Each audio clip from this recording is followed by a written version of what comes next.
ದೆಹಲಿಯಲ್ಲಿ ಸರ್ಕಾರ ರಚನೆಗೆ ಈಗಾಗಲೇ ಎನ್ಡಿಎ ಮತ್ತು ಇಂಡಿಯಾ ಮೈತ್ರಿಕೂಟದ ಸರ್ಕಸ್ ಆರಂಭ ಆಗಿದೆ. ಒಂದೇ ದಿನ ಎರಡೂ ಮೈತ್ರಿಕೂಟಗಳಿಂದಲೂ ಕೂಡ ಸಭೆ ನಿಗದಿಯಾಗಿದೆ. ಸರ್ಕಾರ ರಚನೆಯ ಕಸರತ್ತಿಗೆ ಸಂಬಂಧಪಟ್ಟ ಹಾಗೆ ಇವತ್ತೇ ಎನ್ಡಿಎ ಮತ್ತೆ ಇಂಡಿಯಾ ಮೈತ್ರಿಕೂಟ ಸಭೆ ನಡೆಸೋದಕ್ಕೆ ಮುಂದಾಗಿದೆ. ದೆಹಲಿಯಲ್ಲಿ ಒಂದೆಡೆ ಎನ್ಡಿಎಯಿಂದ ಪತ್ರ ಸಂಗ್ರಹ ಸಭೆ ಅಂದ್ರೆ ಬೆಂಬಲ ಪತ್ರ ಪಡೆದುಕೊಳ್ಳೋ ನಿಟ್ಟಿನಲ್ಲಿ, ಇನ್ನೊಂದು ಕಡೆ ಕಾಂಗ್ರೆಸ್ ನಾಯಕರಿಂದ ಮಿತ್ರ ಪಕ್ಷಗಳ ಜೊತೆಗೆ ಮಹತ್ವದ ಚರ್ಚೆ ನಡೆಸುವ ನಿಟ್ಟಿನಲ್ಲಿ ಸಭೆ ಕರೆಯಲಾಗಿದೆ. ಈ ಬೆಳವಣಿಗೆಗಳು ಕುತೂಹಲಕ್ಕೆ ಕಾರಣ ಆಗ್ತಾ ಇದೆ. ಒಂದ್ ಕಡೆ ಎನ್ಡಿಎ ಮೈತ್ರಿಕೂಟಕ್ಕೆ ಸಿಂಪಲ್ ಮೆಜಾರಿಟಿ ಬಂದಿದೆ. ಡೀಟೇಲ್ಸ್ ಕೊಡ್ತಾರೆ ಜಗದೀಶ್, ಲೈವ್ ನಲ್ಲಿ ಜಾಯ್ನ್ ಆಗ್ತಾ ಇದ್ದಾರೆ. ಜಗದೀಶ್, ಈಗ ಎನ್ಡಿಎ ಮೈತ್ರಿಕೂಟಕ್ಕೆ ಸರಳ ಬಹುಮತ ಅಂತೂ ಸಿಕ್ಕಿದೆ. ಇವತ್ತಿನ ಸಭೆಯಲ್ಲಿ ಬೆಂಬಲ ಪತ್ರ ಪಡೆದುಕೊಳ್ಳಬೇಕು ಮಿತ್ರ ಪಕ್ಷಗಳಿಂದ. ಮತ್ತೊಂದು ಕಡೆ ಇಂಡಿಯಾ ಮೈತ್ರಿಕೂಟ ಕೂಡ 230 ದಾಟಿರೋದ್ರಿಂದ ಸರ್ಕಾರ ರಚನೆಯ ಸರ್ಕಸ್ ನಡೆಸೋದಕ್ಕೆ ಮುಂದಾಗಿದೆ. ಇವತ್ತಿನ ದೆಹಲಿಯ ಬೆಳವಣಿಗೆಗಳೇನಾಗಬಹುದು?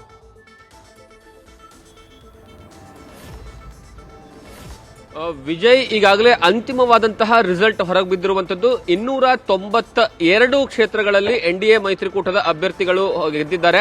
ಹಾಗಾಗಿ ಬಹುತೇಕ ಎನ್ಡಿಎ ಮೈತ್ರಿಕೂಟವೇ ಈ ಬಾರಿಯ ಏನಂದ್ರೆ ಸರ್ಕಾರ ರಚನೆ ಮಾಡುತ್ತೆ ಅನ್ನುವಂತಹ ಚರ್ಚೆ ಇತ್ತಲ್ಲ, ಅದಕ್ಕೆ ಏನಂದ್ರೆ ಯಾವುದೇ ಕಾರಣಕ್ಕೂ ಸಹಿತ ಅಡ್ಡಿ ಆತಂಕಗಳು ಹೊರಗಡೆ ಬರೋದಿಲ್ಲ. ಕಾರಣ ಏನು ಅಂತಂದ್ರೆ, ಇವತ್ತು ಸಂಜೆ 4 ಗಂಟೆಗೆ ದೆಹಲಿಯಲ್ಲಿರುವಂತಹ ಪ್ರಧಾನಿ ನರೇಂದ್ರ ಮೋದಿ ಅವರ ನಿವಾಸದಲ್ಲಿ ಅಧಿಕೃತವಾದಂತಹ ನಿವಾಸದಲ್ಲಿರುವಂತಹ ಕಚೇರಿಯಲ್ಲಿ ಇವತ್ತು ಎನ್ಡಿಎ ಮೈತ್ರಿಕೂಟದ ಸಭೆ ನಡೆಯುತ್ತೆ. ಆ ಸಭೆಯಲ್ಲಿ ಒಟ್ಟು ಎನ್ಡಿಎ ಮೈತ್ರಿಕೂಟದ 8 ರಿಂದ 10 ಮಿತ್ರ ಪಕ್ಷಗಳಿದಾವೆ. ಎಲ್ಲಾ ಪಕ್ಷದ ನಾಯಕರುಗಳು ಸಹಿತ ಭಾಗಿಯಾಗ್ತಾರೆ. ಅದರಲ್ಲಿ ಪ್ರಮುಖವಾಗಿ ಈಗ ಎಲ್ಲರ ಕ್ಯೂರಿಯಾಸಿಟಿ ಕ್ರಿಯೇಟ್ ಮಾಡಿರುವಂತದ್ದು ಇಬ್ಬರು ನಾಯಕರುಗಳ ಮೇಲೆ. ಒಂದು ಜೆಡಿಯು ನಾಯಕ, ಬಿಹಾರದ ಸಿಎಂ, ಅದರ ಜೊತೆಗೆ ಏನಂತಂದ್ರೆ ಚಂದ್ರಬಾಬು ನಾಯ್ಡು ಟಿಡಿಪಿ ಪಕ್ಷದ ನಾಯಕ. ಈ ಇಬ್ಬರು ಸಹಿತ ಏನಂದ್ರೆ ಈ ಒಂದು ಸಭೆಗೆ ಬರ್ತಾರೆ. ಬಂದು ಆ ಸಂದರ್ಭದಲ್ಲಿ ತಮ್ಮ ಬೆಂಬಲವನ್ನ ಕೊಡ್ತಾರೆ. ಈಗ ಟಿಡಿಪಿ ನಾಯಕರು ಒಟ್ಟು 16 ಕ್ಷೇತ್ರಗಳಲ್ಲಿ ಗೆದ್ರೆ ಏನಂದ್ರೆ ಜೆಡಿಯು ನಾಯಕರು ಏನಂದ್ರೆ ಬಿಹಾರದಲ್ಲಿ 6 ರಿಂದ 7 ಕ್ಷೇತ್ರಗಳನ್ನ ಗೆಲುವನ್ನು ಸಾಧಿಸಿದ್ದಾರೆ. ಇವರಿಬ್ಬರ ಬೆಂಬಲದಿಂದ ಇವತ್ತು ದೆಹಲಿಯಲ್ಲಿ ಮಹತ್ವವಾದಂತಹ ಸಭೆ ನಡೆಯುತ್ತೆ. ಅದರಲ್ಲಿ ಕರ್ನಾಟಕದಿಂದನೂ ಸಹಿತ ಮಾಜಿ ಸಿಎಂ ಕುಮಾರಸ್ವಾಮಿ ಅವರು ಸಹಿತ ಭಾಗಿಯಾಗ್ತಾರೆ. ಅವರ ಬೆಂಬಲವೂ ಸಹಿತ ಏನಂದ್ರೆ ಈ ಎನ್ಡಿಎ ಮೈತ್ರಿಕೂಟಕ್ಕೆ ಇದೆ. ಆ ಒಂದು ಸಭೆಯಲ್ಲಿ ನಡೆಯುವಂತಹ ಪ್ರಕ್ರಿಯೆ ಹೇಗಿರುತ್ತೆ ಅಂತಂದ್ರೆ, ಮೊದಲು ಎನ್ಡಿಎ ಸಭೆಯಲ್ಲಿ ಎಲ್ಲರಿಗೂ ಸಹಿತ ಏನಂದ್ರೆ ಶುಭಾಶಯವನ್ನು ತಿಳಿಸುವಂತಹ ಪ್ರಧಾನಿ ನರೇಂದ್ರ ಮೋದಿ ಅವರಿಂದ ನಂತರ ಆ ಪಕ್ಷದಿಂದ ಬೆಂಬಲ ಪತ್ರವನ್ನ ಪಡ್ಕೊಳ್ಳುತ್ತಾರೆ. ಬೆಂಬಲ ಪತ್ರ ಅಂದ್ರೇನು?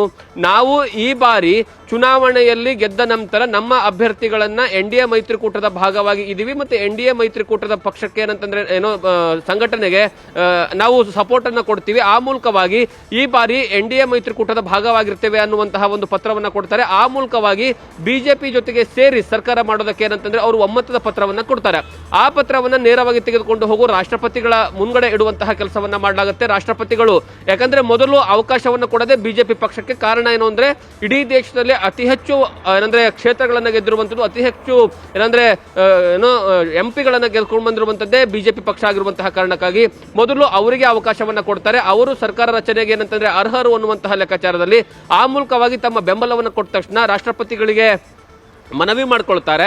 ಮನವಿ ಮಾಡಿಕೊಂಡ ನಂತರ ರಾಷ್ಟ್ರಪತಿಗಳು ಏನಂದ್ರೆ ಈ ಒಂದು ಪಕ್ಷದ ನಾಯಕರುಗಳು ಕೇಳುವಂತಹ ಮನವಿಯನ್ನು ಮಾಡಿಕೊಳ್ಳುವಂತಹ ದಿನಾಂಕವನ್ನು ನಿಗದಿಯನ್ನ ಮಾಡ್ತಾರೆ. ಆ ದಿನಾಂಕದಂದೇನಂತಂದ್ರೆ ಅವರು ಪದಗ್ರಹಣ ಕಾರ್ಯಕ್ರಮ ನಡೆಯುತ್ತೆ. ಮತ್ತೊಂದು ಬಾರಿ ಪ್ರಧಾನಿ ನರೇಂದ್ರ ಮೋದಿ ಅವರು 3ನೇ ಬಾರಿಗೆ ಏನಂತಂದ್ರೆ ಪದಗ್ರಹಣ ಕಾರ್ಯಕ್ರಮವನ್ನು ತೆಗೆದುಕೊಳ್ತಾರೆ ಅನ್ನುವಂಥದ್ದು ಬಹುತೇಕ ಅಂತಿಮವಾದಂತಹ ವಿಚಾರ.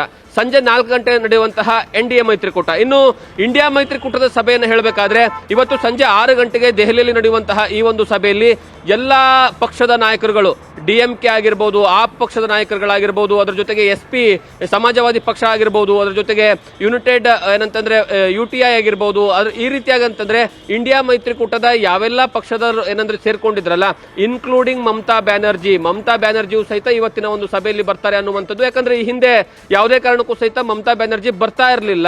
ಮತ್ತೆ ಅದರ ಜೊತೆಗೆ ಚುನಾವಣೆಯ ಪೂರ್ವದಲ್ಲೂ ಸಹಿತ ಮಮತಾ ಬ್ಯಾನರ್ಜಿ ಒಂದು ಸ್ಟೇಟ್ಮೆಂಟ್ ಅನ್ನ ಕೊಟ್ಟಿದ್ರು, ನಾನು ಇಂಡಿಯಾ ಮೈತ್ರಿಕೂಟಕ್ಕೆ ಬಾಹ್ಯವಾಗಿ ಬೆಂಬಲವನ್ನ ಕೊಡ್ತೀನಿ ಅನ್ನುವಂತಹ ವಿಚಾರವನ್ನ ಹೇಳಿದ್ರು. ಆದ್ರೆ ನಿನ್ನೆಯ ಸುದ್ದಿಗೋಷ್ಠಿಯಲ್ಲಿ ಅವರು ಹೇಳಿಕೆ ಕೊಟ್ಟಿರೋ ಪ್ರಕಾರ ನಾವು ಇಂಡಿಯಾ ಮೈತ್ರಿಕೂಟದ ಭಾಗವೇ ಅನ್ನುವಂತಹ ವಿಚಾರವನ್ನ ಹೇಳೋ ಮೂಲಕವಾಗಿ ಇಂಡಿಯಾ ಮೈತ್ರಿಕೂಟದಲ್ಲಿ ನಾನು ಇರ್ತೀನಿ ಅನ್ನುವಂತಹ ಸಂದೇಶವನ್ನ ಕೊಟ್ಟಿದ್ದಾರೆ. ಹಾಗಾಗಿ ಇವತ್ತು ಸಂಜೆ 6 ಗಂಟೆ ನಡೆಯುವಂತಹ ಸಭೆ ಅಲ್ಲೂ ಸಹಿತ ಬಹಳಷ್ಟು ಕ್ಯೂರಿಯಾಸಿಟಿ ಕ್ರಿಯೇಟ್ ಮಾಡುತ್ತೆ. ಕಾರಣ ಏನು ಅಂದ್ರೆ ಅಲ್ಲಿ ಈಗ 232 235 ವರೆಗೆ ಏನಂತಂದ್ರೆ ಇಂಡಿಯಾ ಮೈತ್ರಿಕೂಟದ ಏನಂದ್ರೆ ಬೆಂಬಲ ಬಂದಿರುವಂತಹ ಕಾರಣಕ್ಕಾಗಿ ಈಗ ಬೇಕಾಗಿರುವಂತದ್ದು ಅವರಿಗೆ ಕೇವಲ 40 ಸೀಟ್ಗಳು ಮಾತ್ರ.